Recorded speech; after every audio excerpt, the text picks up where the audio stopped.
Hello, and welcome back to Counting the Omer 5786. This is the count for the 3rd of May 2026 in the evening or into the day of the 4th of May. Let's start with a blessing for this mitzvah of counting the Omer. Baruch atah Adonai Eloheinu melech haolam asher kidishanu b'mitzvotav v'tzivanu al sefirot haOmer. Blessed are you, Adonai our God, ruler of the universe, who sanctifies us with mitzvot and commands us concerning the counting of the Omer. Hayom shlosha ushloshim yom shehem arba'a shvuot v'chamisha yamim la'omer. Today is day 33, which is 4 weeks and 5 days of the Omer.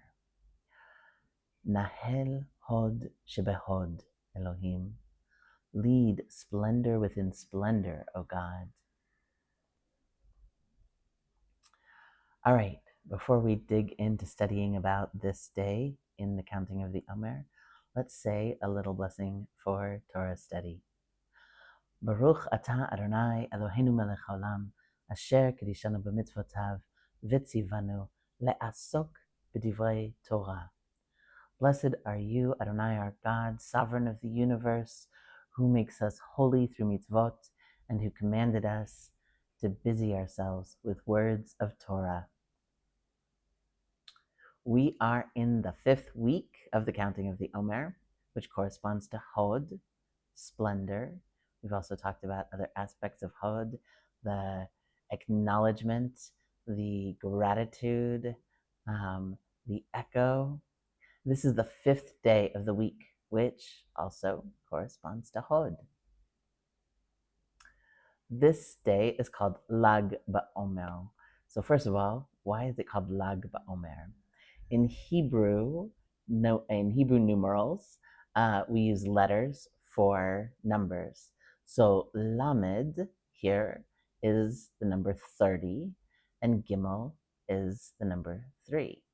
So you can look this up on Wikipedia. If you look up the Aleph Bet on Wikipedia, it'll show you a chart with the names of the letters and their sounds and their numbers. So there's Aleph, Bet, Gimel, Daled, Hey, Vav, Zayin, Chet, Tet, Yud. So now we've got 10, right?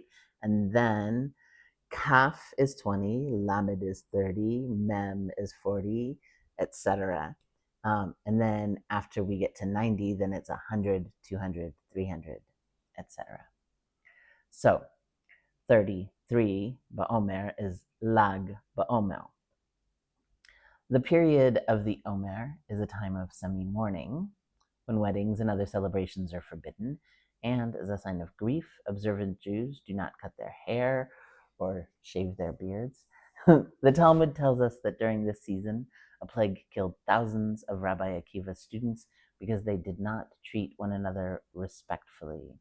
If you'd like to look that up, you can go to Sefaria, go to Talmud, check out Yevamot, and then go to page 62b to read all about it.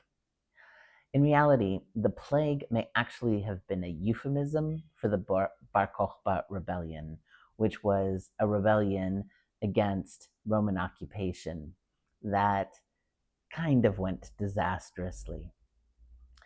The disrespect that each of the students of Rabbi Akiva had for each other, which was punishable by this plague, may actually have been a euphemism for internal factionalism during the war.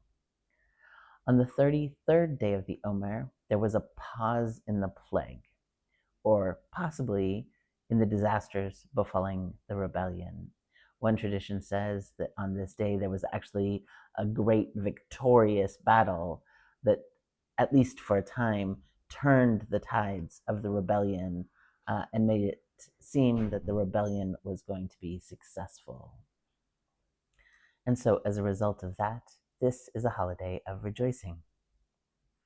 There's another angle to Lag BaOmer, which is that this is the anniversary of the death of Rabbi Shimon Bar Yochai. aka Rashbi, to whom the authorship of the kabbalistic text, the Zohar, is traditionally attributed. He is said to have requested that the day of his death be celebrated instead of mourned, as this is the time of the releasing of his soul to return to its divine source. Due to this connection, there's an annual gathering at the cave in Meron, northern Israel, where Rashbi is said to be buried. Many people believe that this cave is not just a burial place, but also a type of mystical portal into the inner dimension of the Torah. Now, some of the things that we do on Lag BaOmer, it's a day where people have big bonfires and barbecues and celebrate. Many people cut their hair and shave on this day, or do other celebratory things that they couldn't do previously during the Omer. It's also traditional to not cut a little boy's hair until he's 3 years old. And in some communities, they specifically give a boy his first haircut on Lag BaOmer when he's 3 years old.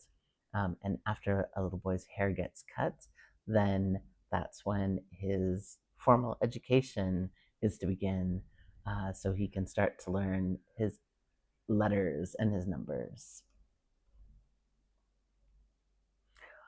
Hod within Hod, that is this day. So that's splendor within splendor, or acknowledgement within acknowledgement, or gratitude within gratitude, an echo within an echo. How do these different ideas tie to these historical and mystical connections within the day? How might you harness that energy within your life or your inner work? These are just some things to think about as we go through the day of the 33rd of the Omer, or Lag BaOmer. Thank you so much for studying with me. I really appreciate you. I'd love to hear your thoughts, either in the comments on YouTube or come on over to school and join the community. And you've got room there for some longer form journaling or taking part in community conversations. Either way, go ahead and hit subscribe. We've only got 2.5, a little bit less than 2.5 weeks to this particular series. And there will be more things on this channel after the Omer is done. And I'd love to keep you involved. I will see you tomorrow.